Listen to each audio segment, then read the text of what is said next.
In today's video, I am carving a pair of snails. This was my first sculpture in a fairly long time, so I wanted to start with a fairly small project, just to get back in the groove. Uh, and a snail is kind of a thin creature, so I was able to fit. Initially, I was planning on making one snail, but because of how thin the shell is, it felt better to just cut a portion of wood in a block of wood in two so that I could carve two snails from the same piece of wood. So I went with that. It felt better, and it allowed me to try out more different ways to carve. Though I did only show one snail being carved on this video. If you want to see the whole process, you can always check the streams out. But it was just too much editing for relatively little reason. Like, yes, I did try to carve slightly differently for the first one for the second one compared to the first one, but it still was mostly the same process, so it felt wasteful to show both, and it allowed me to save some time in editing, which is always a good thing. Well, no, not always a good thing, but you get my meaning. One of the main difficulty of this specific project was making a clear groove between the head and the shell of the snail. It's carving a groove with those knives is kind of a struggle. I have yet to figure out a better way to do it, but I am aware that the way I'm doing it is probably not ideal.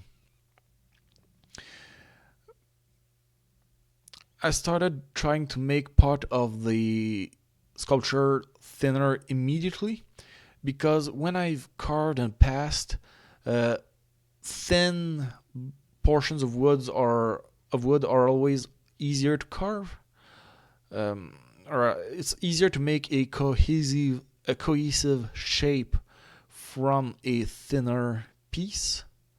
So I'm thinning the body of the snail as early as possible, just to make the groove carving easier, because the groove I have to carve is much thinner, so there's less material resisting me. There's just less cuts to make, less difficult cuts to make. It does mean I lose the tracing I made initially, but with the start I'd made, I felt even if I lost my spot, it would not be that big of a deal in the grand scheme of things. And I tried to keep the shell of the snail as untouched as possible for this stage of the project, because I wanted to focus most of my detail work effort on doing the shell. On that subject, I initially wanted to have the snail have antennas, but once it was time to try to carve them, to carve the body and leave myself enough room to make the antennas, it didn't feel worth it. It felt like the star of the show was the shell, so I didn't need to worry about clarity of and detail of the head itself. So once I was roughly satisfied with how the body looked, I immediately went to do the shells. For that, I made a spiral line first with a pen and then with a knife. And then I was making a groove by angling my knife and plunging it at an angle compared to the straight line I made for the spiral, which made tiny chips that were fairly easy to remove and were at an angle that went deeper. And I kept doing that and switching the exact angle of the blade and how far I went until I had a pretty good groove. Then, once the groove was decent and deep enough for me, I started rounding the edge, the outer edge of the shell and the inside of the groove, the outermost section of the spiral, until the outside curve and the inner curve were mostly met at the middle, which allowed me to then make the shell as quite curved. Uh, I feel like I did a really good job with the curve of the groove. And once the outer section of the spiral had a pretty good curve, I just tried to translate that same curve to the rest of the groove. Then it was just a matter of trying to replicate the exact same steps on the other side of the shells. And I was left with two quite well shaped snail shells.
And here, to add a little bit more depth to the carving, I made a groove separating the tail and the shell of the snail. Um, yeah, for more depth. And I'm quite pleased with how the shell turned out in general. Uh, it was a good effort, even before I started engraving more details onto it. And here I try out a new tool. Um, Basically, in the past, whenever I wanted to add detail to a texture to a carving, I would use a wood burner, which, whilst good, felt like it added too much contrast at times. Uh, so I'm trying to.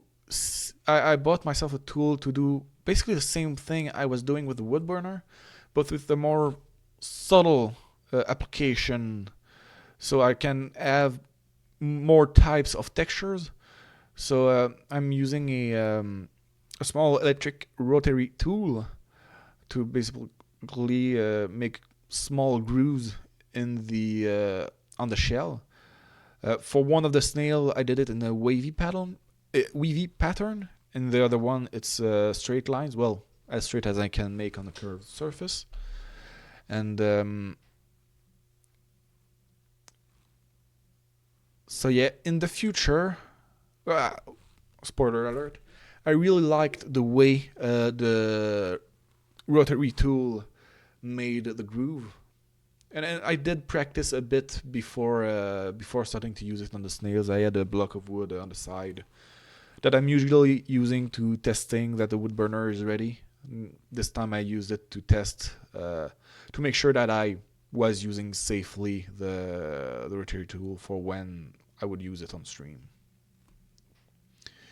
Um, I'm a big fan of being able to use two different tools for two different methods of adding details. So the way going to be using them, basically the way I'm going to be using my tool, is that I'm going to be carving as much detail as I possibly can with knives, Then if I want to add texture, use the rotary tool. And if I want to add contrast, use the wood burner or maybe paint. But I don't know. Paint feels somewhat cheap for making adding contrast to wood things. It feels like it's not cheap. It's just that it covers the natural wood texture and makes it look not as good to me. For I prefer my carvings pure wood without any paint. Not that I'm against painting. I have painted some of my things in the past, like my tree and things like that. But we'll see. So yeah, use a good tool, the right tool for the right job. That's basically the impetus for buying the this tool, the rotary tool, was that I felt like I had the dexterity to make more detailed wood carvings, but not the correct tools for, because with knives I have to use quite a bit of strength, and that strength that I'm using with a knife prevents me from being quite as dexterous and detailed with my movement as I know I can be in a less strength based situation. Like with my paintings, I am able to make pretty good detail. I wanted to bring my detailed capability, my capability to make detail to my wood carving, and this tool felt like the easiest way to do it. Oh yeah, and I also used this tool to clean up the bottom of the spiral groove, because there was quite a lot of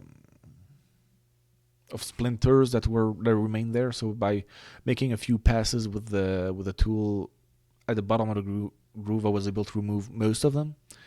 Not that it's a big issue, but it added a more sharpness to the curve, if that makes sense.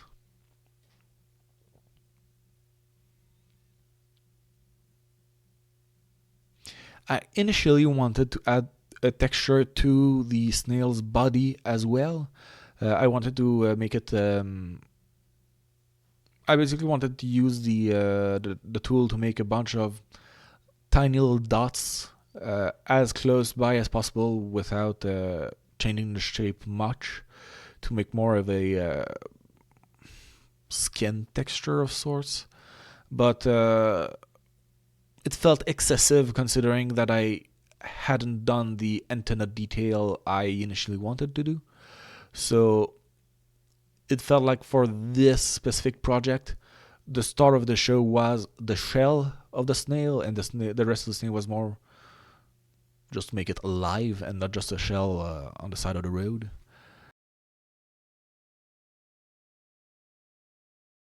One thing I'll mention is I feel like the texture doesn't show up much on camera.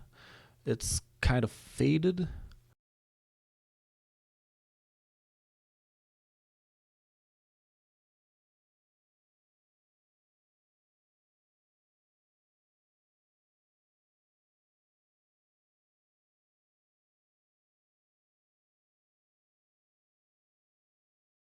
It turned out real well. I like them sitting on my shelf by my side. Well, right now when I'm recording, I'm going to move them away. This shelf is more for ongoing projects than for storage and display. So I'll figure out where I'm going to put them in my home later. But I'm going to be very happy to display them. Not there are many sculptures I'm not happy to display. I'm quite proud of basically all of them. So yeah, with that, thank you very much for watching. Feel free to come by whenever you want. Bye.